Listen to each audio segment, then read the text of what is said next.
Ooh, more orange. Another sunset or sunrise, I assume. Either or. Did I not say this season has been lavishing in these particular colors? But James was not feeling his regular shade of red. He was down in the dumps because he was tired of taking trains along the island sound. He just wants everything to be ready for the holidays, replied Percy. Anyway, salty air makes me all cheerful in my smoke box. Pah! Snorted James. It's the countryside that really gets me fired up. It's the only place to be. And he puffed away to collect his freight cars from the docks. Yeah, I'm on the fence with this discussion. I like the shore, but I do enjoy green pastures a lot too. And are these the sheds that were being constructed next to Tidmouth Halt Station way back in Season 3? If so, that was longer than the repairs on the viaduct. Jeez. However, Thomas and Percy would meet something else that would need repairs too at the local scrapyards. In a siding, they saw an old coach. She looked very sad. What are you doing here? They called me Old Slow Coach and told me I wasn't useful anymore. Now only the mice ride in me. Well, you may be dusty, but you look in perfect shape. You sure about that, Thomas? Perhaps you have a better eye than I do, but Old Slow Coach does not just look dusty. She's not even sitting on the rails. From what the two heard, Old Slow Coach was going to be broken up whenever the scrapyard got the time. Of course, this left them feeling rather glum. Not for James, though. Meanwhile, James was enjoying himself. This is the life, he chortled. But he was heading for trouble. One of the fuel cars was leaking. Then, suddenly, it caught fire. Oh, help! Cried James. Whoa, that's not good at all. If I'm not mistaken, this is the first fire we, the viewers, have seen on the island. Like a legit flame on the set. I'm guessing the film crew needed a good set of pyrotechnics on board when this footage was shot. Baldwin's voice acting here, though, is kinda off for James. He doesn't exactly sound worried, more like annoyed. Oh, help! And what's with James's luck with tar wagons? Dirty objects and now this. Sparks from James's funnel have set the cars ablaze, he called. The fire is under control, but it's quite a mess.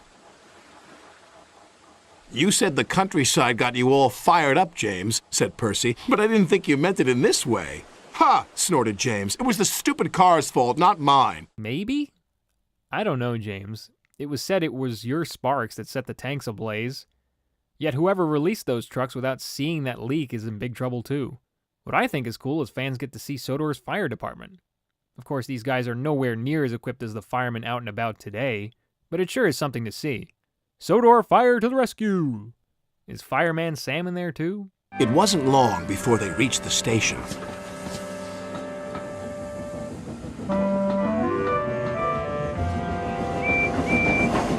Later, as they were having a long drink at the water towers, they suddenly heard a commotion.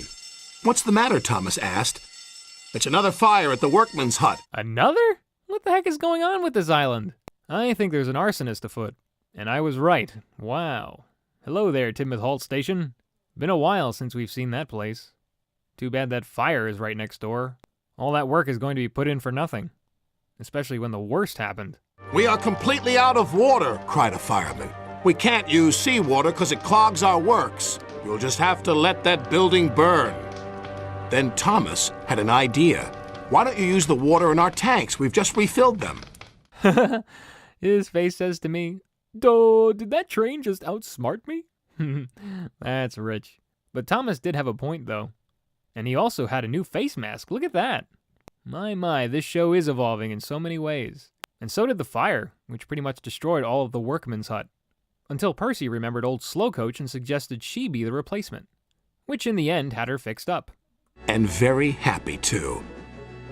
I can't thank you enough. I feel splendid.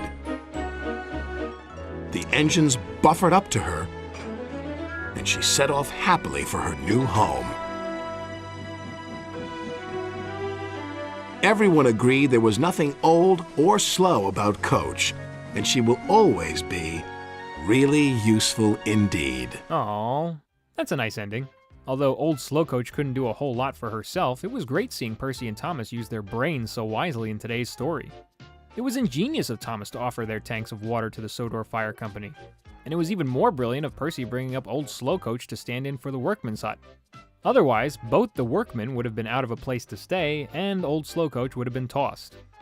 I'm hoping maybe we'll see more about her or something, because unlike a character like Bertram, Old Slowcoach had a purpose and wasn't just a recycled character. And my gosh, does she look spotless in her new colors. Now I'm curious how comfy is Old Slowcoach. For music, there wasn't a new cue for Old Slowcoach, unfortunately, but there was the regular incidental music and a brand new theme for James. That being his fire theme. It was cool hearing the chord progression from major to minor with the downward trilling flutes. As for set pieces, there were a bunch. Places like the flour mill, the lighthouse, and the scrapyards are seen. But the places that were redisplayed were the Sodor Shipping Company, Tidmouth Halt Station, and the Tidmouth Halt Sheds. These locations were like top places for Season 3, so it's been a while. Next episode is Thomas and the Rumors. Thanks for watching.